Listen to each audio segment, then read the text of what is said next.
Everybody, it's Jeremy. Welcome back to the Slowest Blitz, where we are playing Asphodel. It is turn 37. Interesting turn. Pros and cons. Bit of analysis paralysis, I think, is probably the best way to describe it. So, a couple of different things happen in this turn.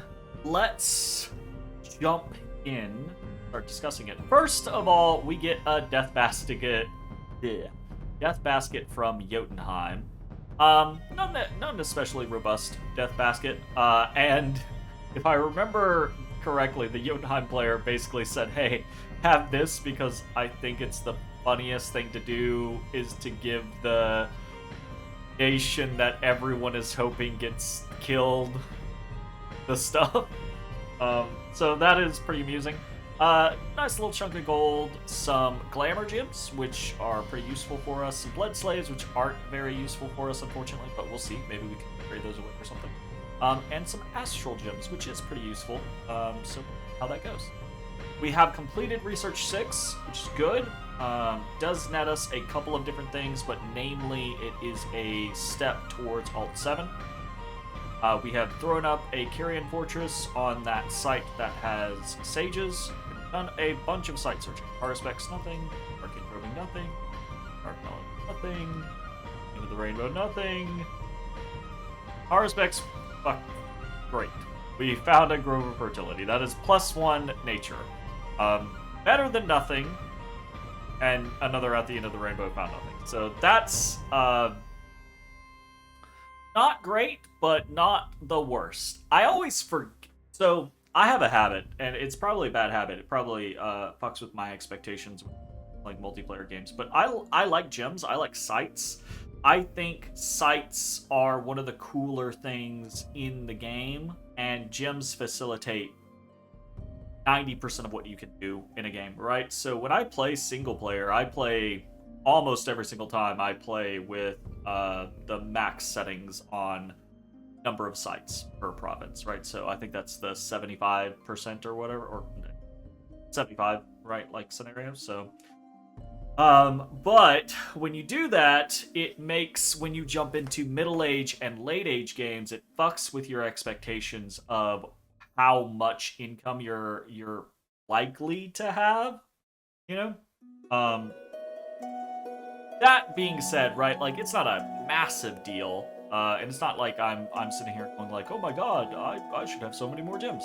I get that I'm actually probably okay on the income department. It just is what it is. But unfortunately, it would be really nice to have a few more gems across the board, and not a lot happening in that regard. We also did 2 Carrion Centaurs. This is partially something that I talked about previously, right?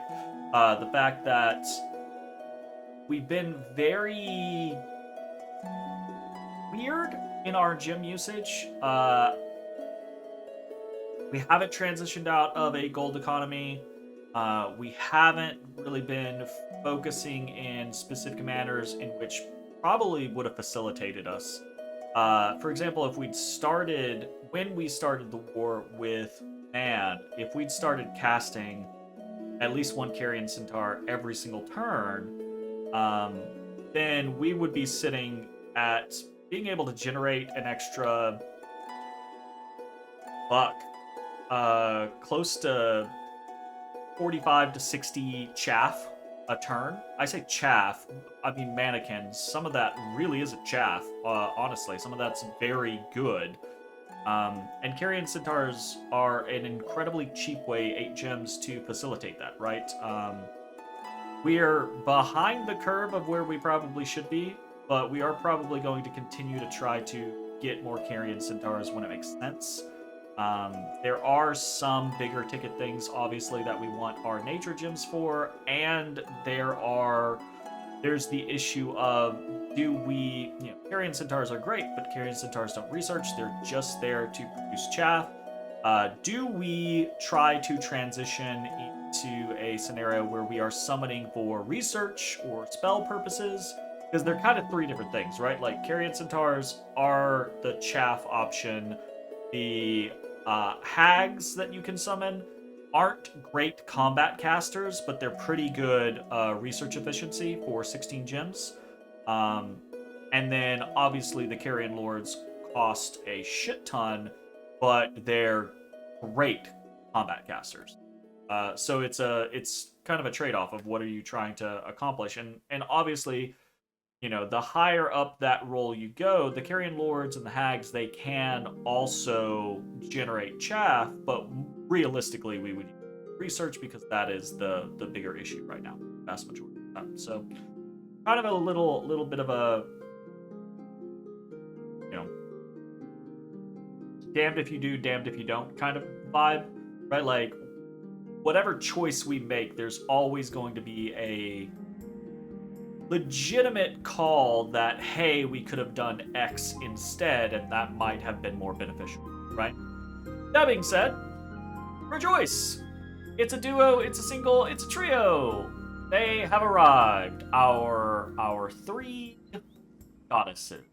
Fantastic. Turn 37. Turn 37, right? Turn 37 finally showed up. Great. Let's get into the bad. We are attacked in Vaclez. Oh boy. That's a lot of archers. That is a lot of archers. A lot of archers. Fair, a sizable little number of Knights of Avalon. Some crossbows, some chaffs, some landless knights, a bunch of monks, right? 10 plus monks in here. But really, we're looking at archers. Massive archers, man. Now, there's nothing here. It's not going to matter. They're going to die. What does matter is what is now here and what is available to be here next turn for man, in regards to them being able to pop this fort. So, that is 215 longbowmen, 13 Knights of Avalon. We've got 18 monks. Fuck. Look. Bycliff. Attacked in Bycliff. This is a significantly smaller number of archers, but there isn't much there. They're going to dominate that. We're also attacked in Phaeacia by that stack of, I think this is like 30-ish unicorns, led by monks and a Mother of Avalon. So she's doing group Barkskin over here. And amusingly enough, we do actually get a drop. At least in this replay, we get a drop and we kill one of those monks, which is fun. The Harpies, normally never good at doing anything, but in this replay, they actually did a thing. Now, did we actually do that in the fight? No, we didn't. But we could have. It's a possibility, as we've seen. So 26 knights sitting on Phaeacia right now, not great. We attack in Trotter. And this is just a small stack of mannequins, and he didn't move. So, or he either he didn't move or he moved back to Trotter with this kind of roving band of archers, which is going to decimate what we have here. Archers are fantastic against mannequins. Nothing doing. So, pretty bad turn for us in regards to actual battles. Nothing like climactic, but that's because we didn't have anything in the field to be climactic. However, the threat to Vaclez and Phaeacia are very real, and we're not really positioned very well to be able to manage it. We kind of slept last turn on repositioning our troops because we were more concerned on the idea of research goals potentially being the option. And that's, again, something that I think I've done probably incorrectly throughout the majority of this game, or at least this fight with man. I keep on going to this concept of like, surely, like, you know, early on it was surely my research will find a way to get me out of the issues that I have with man.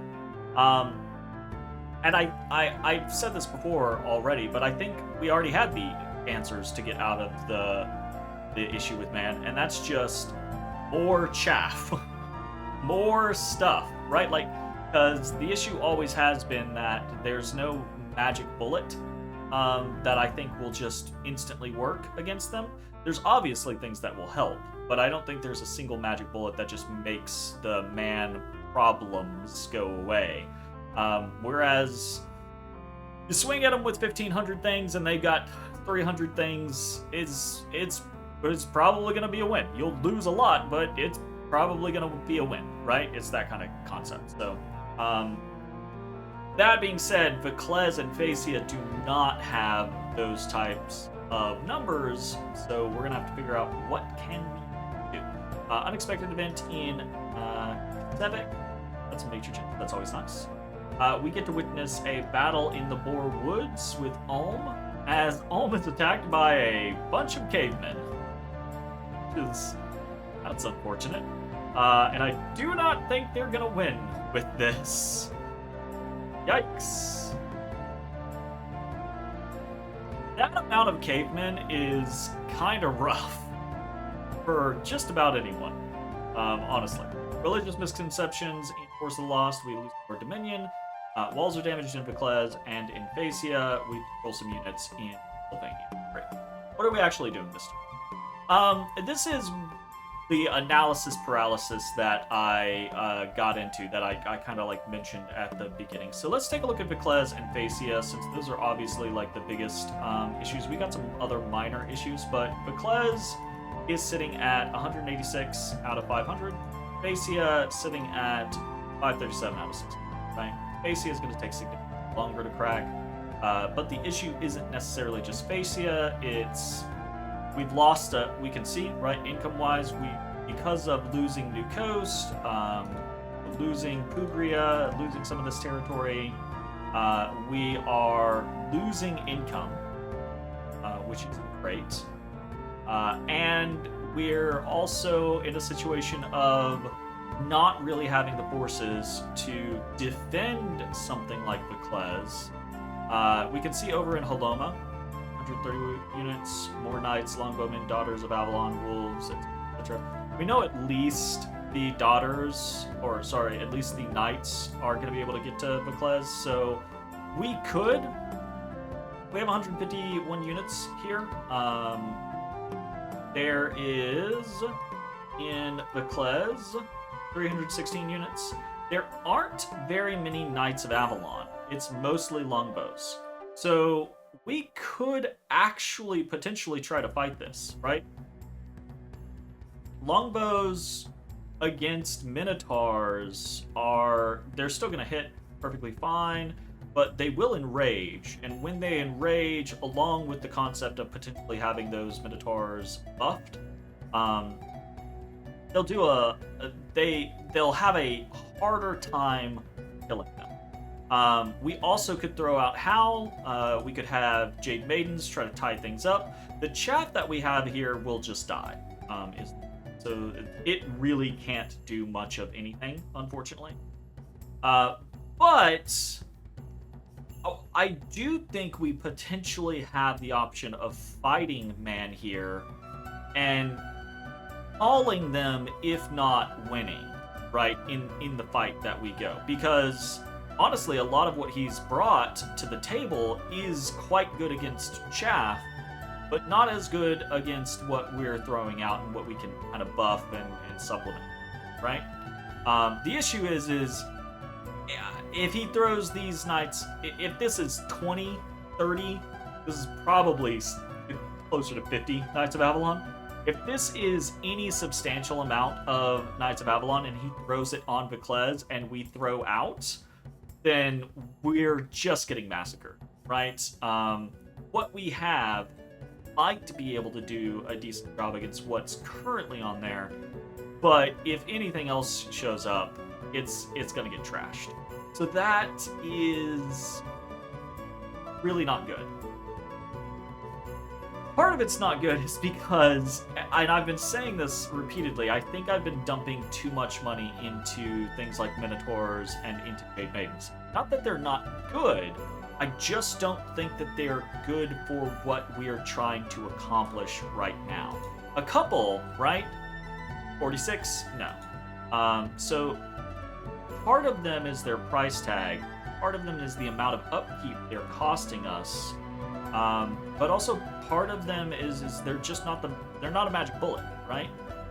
If they were all black minotaurs, that might be a different discussion. But they're not. So, and Phaeacia is actually in an even worse situation. So, what are we going to do about it?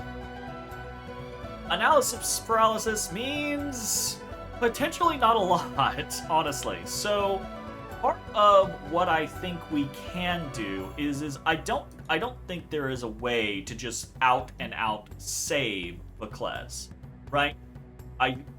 What we have in the Asphodel, Imictin, Monarch Woods scenario, even if we put it all together, we have 93 units there. We've got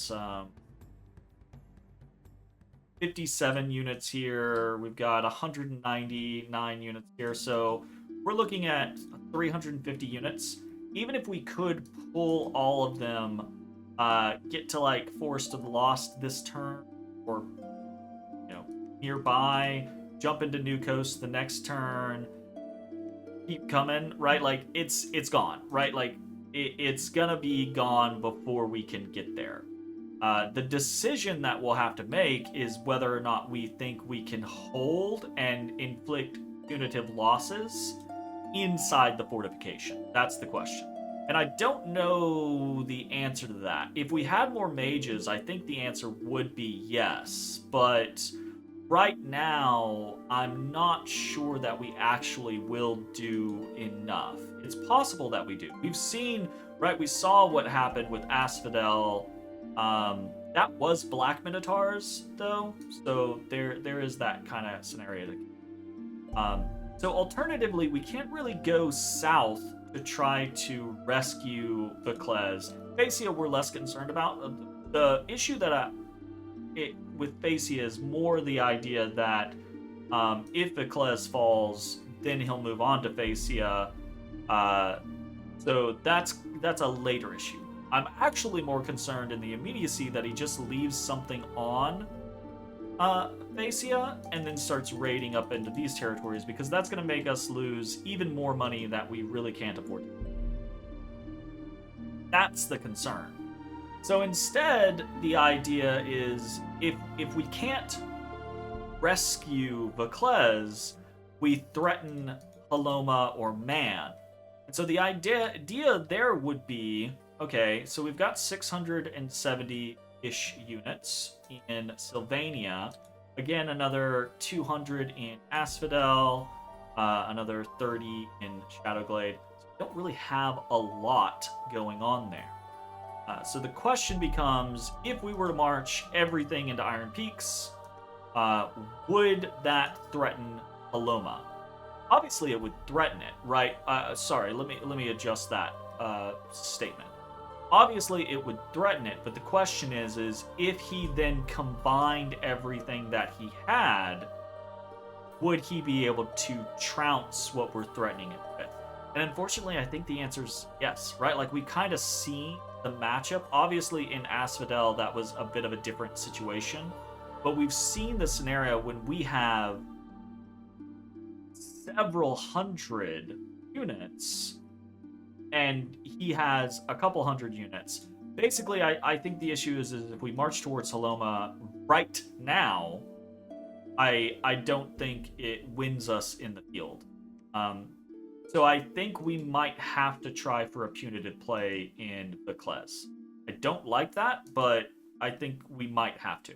So instead, what we're doing is we're not completely getting rid of that idea, but we're tabling it for this turn in favor of trying to build a pathway to make that easy, right? Because if we control Iron Peaks, Namor, Eterol, right, we can move way faster into somewhere like Eagle Reach, etc., or even to Bandar, right? Like, we've seen that movement where we are able to move quite far as long as we control the territory, their forests, blah, blah, blah, blah, blah, blah. That type of stuff. So, we're going to be attacking into our peaks with a couple of different forces. We're attacking into Namor with some more forces, and we're attacking into Eterol with some. We are spreading out some Black Centaurs. Black Centaurs are very powerful. It is risky sending smaller squads of them, but if we run into stuff like exists in Bycliff, Black Centaurs will trounce that. Now, Longbowmen can do quite a bit of damage, but they still will trounce that. So we've got that whole situation going on. We're moving around a lot to pick up chaff, because again, we are generating a fair amount of chaff just around in the field that hasn't been getting picked up the last 5 turns or so, or not picked up as frequently the last 5 turns or so. And we are also attacking into Trothern. So he did the thing. He did the goof on us. He got us. And basically, it's we can send another thing down there, another little stack. He's probably not going to stay in Trothern. But if he does, and we send another little stack, it's just a fool me once, shame on me, fool me twice. Or fool me once, that whole scenario. So we're just gonna hit Trothern with a fair amount of stuff. We're sending 250 units here, basically a combination of what's in Asphodel and what's in Monarch Woods. So we're doing that. And in doing so, Trothern actually isn't that far away from something like Phaeacia, right? So Trothern into Forest of the Lost, we could actually go from Trothern into New Coast with a lot of units. Not all of the units that we're bringing, but with a lot of units, right? So, if he stands and fights, which I don't expect him to do, then this will trounce what he is gonna have there. If he doesn't, I expect him to move into Forest of the Lost and start to head south to pair up with the Phaeacian forces, because what he has in Trothern isn't an insubstantial stack, right? Like an extra 50 longbows, that's not nothing, right? So, but we can basically kind of follow down, and if need to, then reinforce Phaeacia. Also, by that point, we'll have the ability to bring in more reinforcements from somewhere like Imicton. We are moving units over there, and we're also just pulling more units from all around us in order to kind of reinforce what is going on.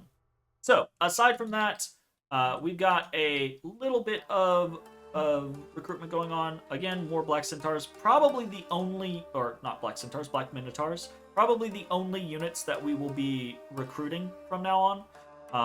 I doubt that we'll be recruiting any more Minotaurs or Centaur Warriors or things like that. Basically, Black Minotaur. Now, these guys, unfortunately, are very expensive, so I don't know that we're going to be able to recruit them forever, but I would love to have a core of 20 or 30 of them, right? Would be probably ideal. These guys are 28 gold a year, so even that amount is relatively expensive, but it's not crazy expensive. So, but if we had that core of 20 or 30, that really is a big beat stick. Even against something like 100 Knights of Avalon, 20 or 30 Black Minotaurs with the right buffs and enough supporting chaff, I think can do legitimate work, right? So we're gonna have to see how that goes.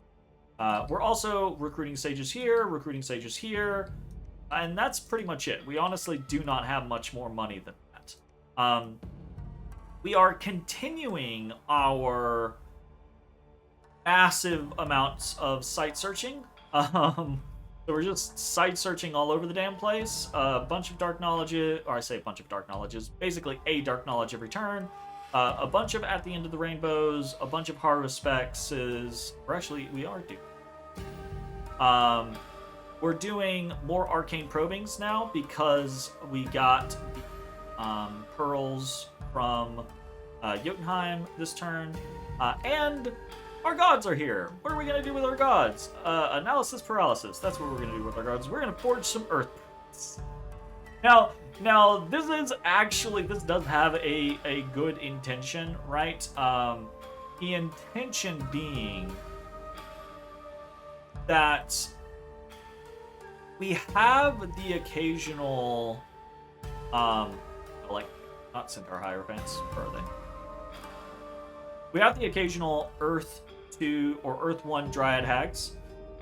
Being Earth 2 with those Earth Boots is way more powerful from a buffing standpoint. Earth Power puts you up to Earth 3. Earth 3, you can do a shit ton of them, right? And you can do them well. Things that we are trying to get to. So, for example, we can get to something like Marble Warriors, right? Obviously, we can cast this just so we can use a gem to Earth Power, or to get Earth Power, which puts us at 2, and then at 2 we can use 2 gems. Blah blah blah blah blah. Right? It's just more efficient in the long term to be able to straight out cast something like Marble Warriors, and this is going to be better than Oaken Army on specifically if we are going for something like that core of strong units, right? Like if we have a core group of Black Centaurs and Black Minotaurs that we hit with something like Marble Warriors, or something like Group Ironskin. Now, obviously, Group Ironskin is significantly smaller range or area, right? But it is better protection, etc., etc. Still a good situation. So, I don't think there's really a question or a reason of why are we doing this. The other reason that we're doing this is that we have almost no earth income, and it would be really nice to have some earth income. So by getting some earth boots, we can throw those earth boots onto a hag who will now be earth 2, and we can do some no more, right? To try to see if we can get some actual earth income. So I don't think there's really I don't feel like I need to justify why we're doing earth boots, but I do feel like I need to justify why we're not doing anything with the other 2. And I don't think this is a very good reason. We have some pretty important things that we could be doing with these 2 individuals. Namely, with this one. So, really, this turn, we probably should be dropping some Draconians. That's one of the things that I've been kind of like holding on to for my air gems, is saying, okay, well, if we don't alchemize our air gems, and we don't trade away our air gems, then one of the things that we can do when we get our gods is start doing Draconians. And I don't know why I decided not to do that this turn, because honestly, it's Draconians. What you get with this, by the way, if you are unaware, is you get 30 Draconians, which are flying reptilian units that hit decently hard. They're not the craziest units in the world, but they hit decently hard, right? But you also get a Draconian commander, which these are all no upkeep, so you don't have to worry about any of that, right? But the Draconian commander, much like the werewolf, is able to summon. I think they only do 1 Draconian per turn compared to the werewolf, who does what, 2 wolves or 3 wolves per turn, right? So you don't get as many, obviously, right? But if you have 3 or 4 of these bastards, you can be generating a fair amount of Draconians over the course of 10 turns, right? And the earlier you have them, the more that matters, right? We could also even be doing things like Spring Hawks, which aren't going to be very effective against someone like or something like Knights of Avalon, but for their price point, they're not horrendous, and they will destroy a lot of other things, right? I don't. So, anyways, we have them researching because they're both 36 research, which is a lot of research. And we're trying to hit alteration 7 in 3 turns. That's the goal, right? I don't think, in retrospect, I think that was a decision born of analysis paralysis and me being like, well, I need to move people. I need to go on the offensive. I need to do this. Blah blah blah blah blah blah blah. And then being like, no, I really want to wait until X. This being X, and being like, oh well, I guess if I can get X faster, then that. So I think it's overall a bad choice. This turn I should have been dropping some Draconians and continuing to drop Draconians. We did Earth Boots this turn. I think that's perfectly valid. But then next turn, we basically can start doing. I will say on the fire side of things, we actually don't have a lot of things that we would prefer to have. Scorpion Beasts can be decently useful, but they're very bad efficiency for your turns, right? Summer Lions could actually be fine. Wouldn't be the worst thing in the world, but they do have a heat aura, so it turns into a situation where, if we're doing Oaken Army, that's not great for us.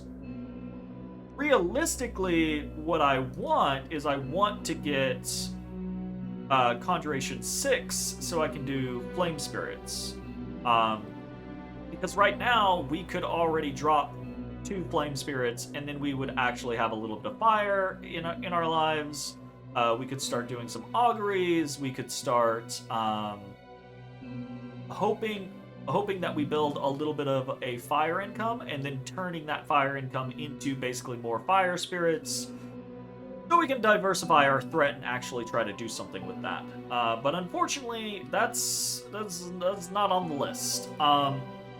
And I will say for this particular individual, there's not a lot of things that we can really do right now because of the research that we have. We don't really have any blood going on right now.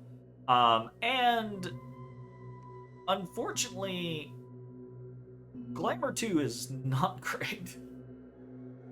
I also kind of wish that we were at Construction 7. The construction changes in 6 really have fucked me up. I moved my whole desk. New desk, new setup, so trying to get used to everything. But the construction changes really have fucked me up because I used to be used to the idea of getting different things at different levels, right? Like being able to get like certain items at level 6 rather than level 7, right? So for example, I really want to get very powerful magical items, because very powerful magical items will let us turn our gems, our water gems, into water bracelets, which we can turn that into a flood of site searching and turn that into a flood of summons, basically, right? And there are some pretty good water summons that we could actually make use of. But again, unfortunately, we're in a weird space with the research that we have, the research that we want, etc., etc. And I think because of those things, and just a general malaise that was going on in my life at this period, we get into this kind of like analysis paralysis situation where I don't know what I want to do, and in so kind of start doing nothing. That's not to say that we're not making moves and we're not doing certain things, but I do not, in retrospect, think we're doing half of what we should be doing. That being said, hopefully we will rectify that in the near future. And hopefully it will not cost us the entire war with man. Yikes. So that is going to be the end of this episode. Thanks for watching. We will see you next time. Bye-bye, everybody. Hey everybody, thanks for watching. If you enjoyed the video, consider leaving a like, commenting, or subscribing. It really helps me out. If you'd like to see me live, head over to my Twitch at twitch.tv/thedistanthorizon.